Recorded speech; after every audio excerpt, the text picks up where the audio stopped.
Hello and welcome to Eastern Europe Review, a program focusing on Belarus, Ukraine and Russia. This is a joint production of BELSAT TV and TVP World. My name is Dmitry Mitskevich and here are the main topics. The disputed Republic of Nagorno-Karabakh comes to an end. Tens of thousands of Armenian refugees and accusations of government treason. We found ourselves on the street like beggars, asking for a piece of bread, even though we had food left at home. We don't know where to go. Dictator Lukashenko bans drone ownership in Belarus. Previously, the Belarusian authorities already tried to regulate and limit the use of drones, but these attempts were unsuccessful. Son of Chechnya's ruler assaults a detained man. Russian human rights officials downplay the incident. This is not just about some crime. We are talking about a crime committed by Kadyrov's underage son, who is 15 years old. The authorities of Nagorno-Karabakh have announced the termination of the existence of the unrecognized republic.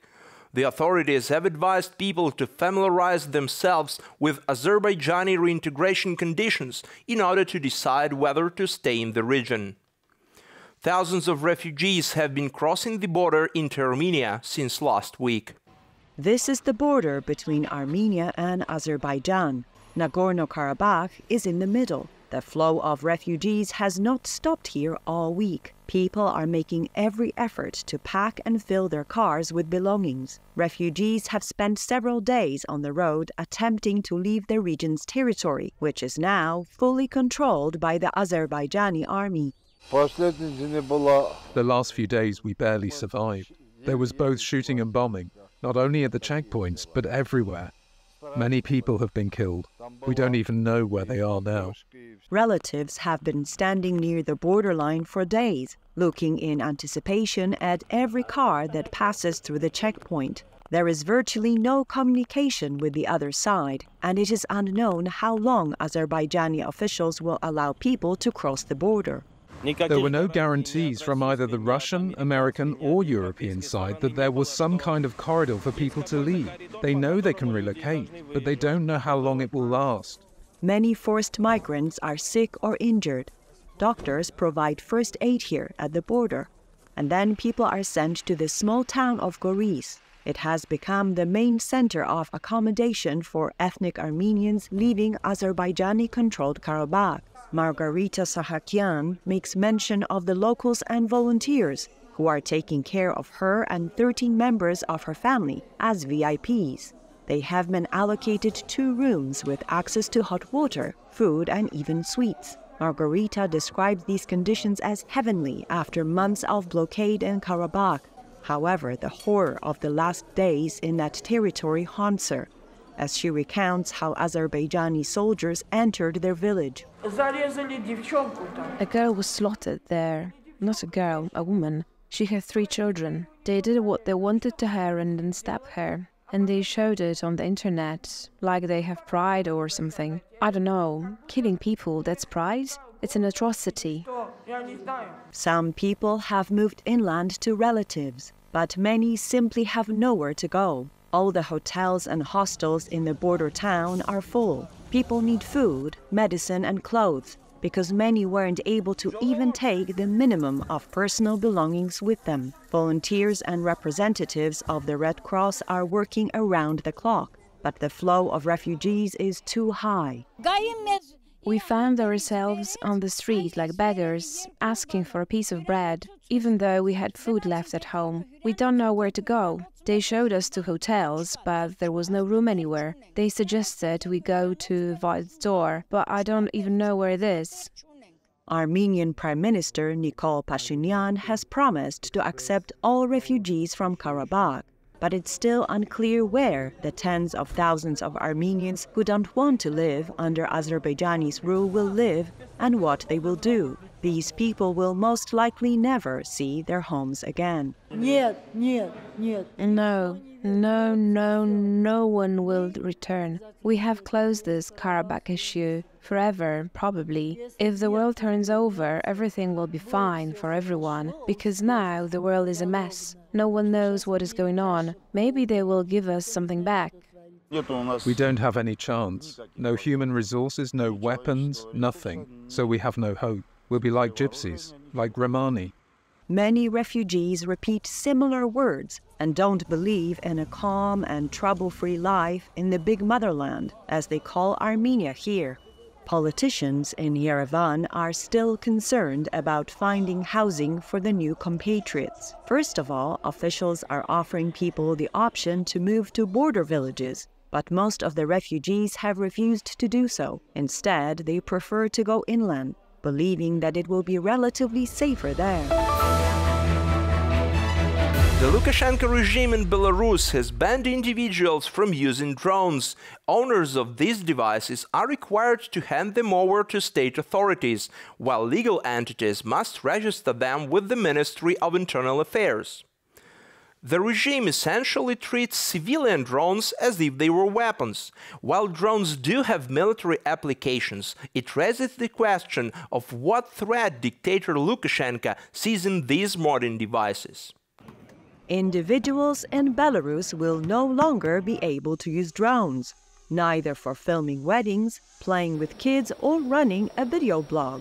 On September the 25th, the self-proclaimed President Alexander Lukashenko signed a new decree. According to it, Belarusian citizens, unless they represent specific enterprise or a company, have 6 months to dispose of their drones. Even keeping them at home will be forbidden. Individuals are prohibited from importing to the territory of Belarus, storing, trading, operating, and manufacturing civilian unmanned aerial vehicles and aircraft models, as well as using airspace for civilian unmanned aerial vehicles. Previously, the Belarusian authorities already tried to regulate and limit the use of drones, but these attempts were unsuccessful, as drones evolve very quickly. You can very quickly learn how to use an ordinary cheap drone for various purposes, and more promising models keep appearing. Russia's full-scale war against Ukraine has encouraged the use of civilian drones for reconnaissance, targeting, and even bombing. Civilian drones don't have a secure communication channel, and they don't have equipment that allows you to carry out any military actions right out of the box. Most civilian drones require refinement. Modified civilian drones are being used, for instance, in Sudan, against Wagner PMC fighters, and on the battlefield in Ukraine. This is a commander from the 95th Brigade of the Ukrainian Armed Forces, explaining to journalists how they can be used. This is a standard ammunition for kamikaze drones. In military terms, this is a grenade for a handheld anti-tank grenade launcher. We adjust them a little and attach them to drones. On February the 26th this year, a Russian A-50 aircraft was damaged by an explosive from a drone at the Machulishche military airfield near Minsk. Since then, Russian AWACS planes haven't appeared in Belarusian skies. This alarmed the Belarusian authorities, since the explosives could fly anywhere, and so there is a potential risk of sabotage targeting Lukashenko. He could be driving in a car, and a drone would be able to attack his car. He could be flying in a helicopter, and the drone would be able to strike the helicopter. He could be at his residence, and something would be able to fly there. The experience of the A-50 case showed that the systems protecting Lukashenko aren't able to counteract drones. Drones are also used for conducting anti-corruption investigations. 6 years ago, with the assistance of a drone, journalists from BELSAT TV located and filmed the new top-secret 17th residence of dictator Lukashenko in Shashurny near Minsk. Most likely, for the sake of internal security, Lukashenko is very afraid that drones will film objects that are considered confidential, not necessarily military facilities. It could be internal defense forces or Lukashenko's residence. Now, in Belarus, legal entities must obtain permission to register their drones or radio-controlled flying models with the Ministry of Transport. Individuals can only sell or transfer their drones to a legal entity, and if it fails, surrender them to the state. Consequently, there is a possibility that thousands of civilian drones recovered by Lukashenko's Ministry of Transport could end up in the hands of the Russian military and be used against Ukraine. In Russia, the media is discussing a shocking story involving the son of the head of Chechnya, Ramzan Kadyrov. The Kremlin, on the contrary, remained silent. Dmitry Peskov, Putin's spokesman, told reporters that he didn't want to comment on Kadyrov's son's actions. The day before, Ramzan Kadyrov confirmed that his 15-year-old son, Adam, had beaten at the police station a young man accused of burning the Quran. As proof, the father even published a video of his son brutally assaulting the detainee. Officials have refrained from accusing the Kadyrov family of any apparent crime. The Kremlin has categorically refused to comment on the disturbing video featuring the son of the head of the Chechen Republic, Ramzan Kadyrov. Let me make it clear right away that I will not comment on the story with Kadyrov's son. Your questions, please. Why won't you? Why won't you tell me? I don't want to. It can be assumed that the release of the brutal video involving Kadyrov's 15-year-old son and young Russian Nikita Zhuravel resulted from a leak. However, it was published by Adam's father, Ramzan Kadyrov, the head of Chechnya. In the text accompanying the short video, Kadyrov expressed pride in his son's actions. The head of the Republic referred to individuals who desecrate the Quran as scum. He beat him up and he did the right thing.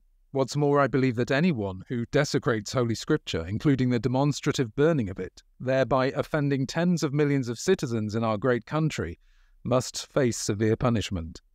Without exaggeration, yes, I am proud of what Adam did.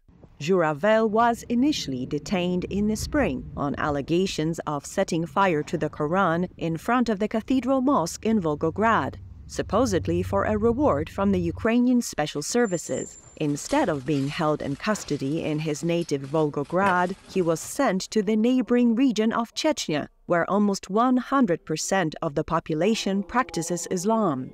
Despite expectations of a strong official response, none has been provided. Without a doubt, I consider the action of my dear nephew to be correct and fair. He acted like a real man and a worthy son of his people. This is how Adam Delimkhanov, a relative of Kadyrov and a deputy in the lower house of the Russian parliament, commented on the story. The Presidential Commissioner for Human Rights, Tatyana Moskalkova, posted a terse message on her social media, stating that Zhuravel, the perpetrator of the crime, should be brought to justice. Valery Fadeyev, the head of the Presidential Council for Human Rights, expressed a similar assessment. I believe that burning the Quran is a serious crime that should be punishable by law. Such provocations are unacceptable in a multi-religious country. There are also rules for the detention of the accused and suspects which must be strictly observed. I hope that a fair trial will be held against the person accused of burning the Quran. The video showing the beating of Zhuravel evoked a mixed reaction among subscribers of the Grozny TV channel, which is controlled by Kadyrov. Nearly 400,000 users participated in a Telegram survey, with the majority expressing their lack of support for Adam Kadyrov's actions. The post received 50,000 dislikes. Unlike officials, human rights activists and journalists are deeply concerned about this story. Kirill Martynov, the editor-in-chief of Novaya Gazeta Europe, has called for bringing the head of Chechnya to justice for involving his underage son in a crime. Martynov sent an appeal to the head of the investigative committee and the prosecutor general of Russia. This is not just about some crime. We are talking about a crime committed by Kadyrov's underage son, who is 15 years old.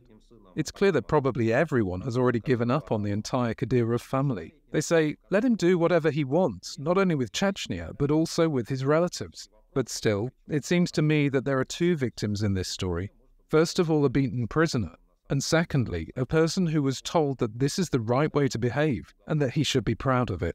Bloggers have drawn attention to the metadata of the video published by Kadyrov, which is labeled Adam New. Some authors have suggested that there might be an extended version of the video depicting the beatings, which they have chosen not to release. That's all for today. Eastern Europe Review will be back next Sunday. Please stay with TVP World and stand with Ukraine.